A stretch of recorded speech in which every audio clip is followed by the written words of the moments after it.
Welcome back to Spa Marketing School. I am Daniela, and I am so glad that you're here today because today's topic is one that's going to hit close to home for so many. We're talking about the identity shift that happens from aesthetic provider to spa CEO. Now, you cannot scale and sustain a profitable spa if you're stuck doing everything yourself, especially if you're still in the treatment room more than 1 day per week. I have worked with so many spa owners who are doing all the things, wearing all the hats. They're in the room, they're answering the phones, they're running payroll. Oh, and then they're trying to post on Instagram at 11 p.m. Even with the support of ChatGPT, it is exhausting. But the good news is it doesn't have to stay that way. So today I'm walking you through 5 essential mindset shifts that will help you step into the role of spa CEO with more clarity, confidence, and control. So number 1, we've got to refine your role. Okay. Now, the biggest shift is realizing that your role is no longer just doing the work. It's leading the business. Your new job is strategy, leadership, and vision. Now, you don't have to stop treating clients altogether, but if you're in the treatment room 40 hours a week, nobody's steering that ship, okay? Growth requires space to lead. That means creating time for CEO level tasks, planning, delegating, marketing, team building, and tracking your metrics.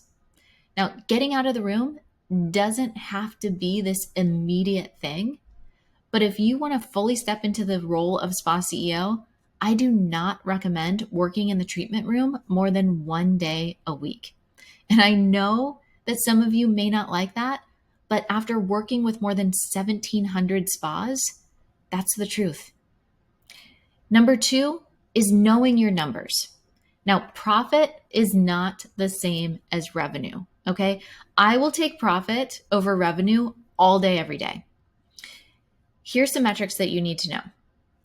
Cost of treatment, payroll percentage, profit percentage, retention rate, and client acquisition cost. Okay? When you understand your numbers, you can make smarter decisions like when to hire, where to invest, how to price for profit. These are so crucial. Mindset shift number 3 is build a team that you can trust. So scaling means building a team, not just hiring bodies, but empowering the right people.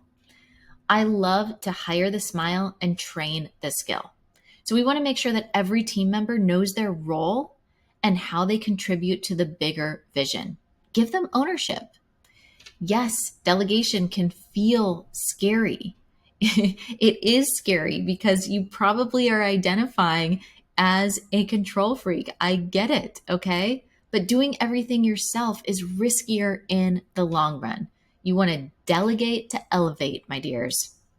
All right, number 4, stepping into systems and strategy. So a business that runs on guesswork is going to keep you stuck, plain and simple. Document your processes. Build systems for onboarding, for client experience, for rebooking, for marketing, everything. That way, you don't have to be the person that answers every question. Systems equal freedom. So when you're not constantly reinventing the wheel, you have the bandwidth to actually grow. And shift number 5 is shifting into visionary leadership. A spa CEO leads with vision, not just hustle. So do you know what your 1-year vision is? What does success look like 5 years from now? Your energy and clarity are going to affect everything: team morale, client retention, profitability, even your personal well-being. When you lead with vision, your team and your spa will rise to meet it. So invest in mentorship, community, and education that stretches you to this next level. Surround yourself with other spa CEOs who are thinking big. Now, I want to leave you with this.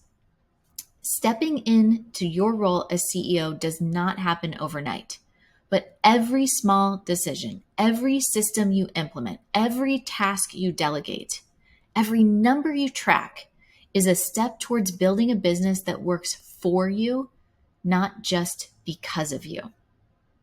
So here's your challenge. Pick one of these 5 areas and take action on it this week.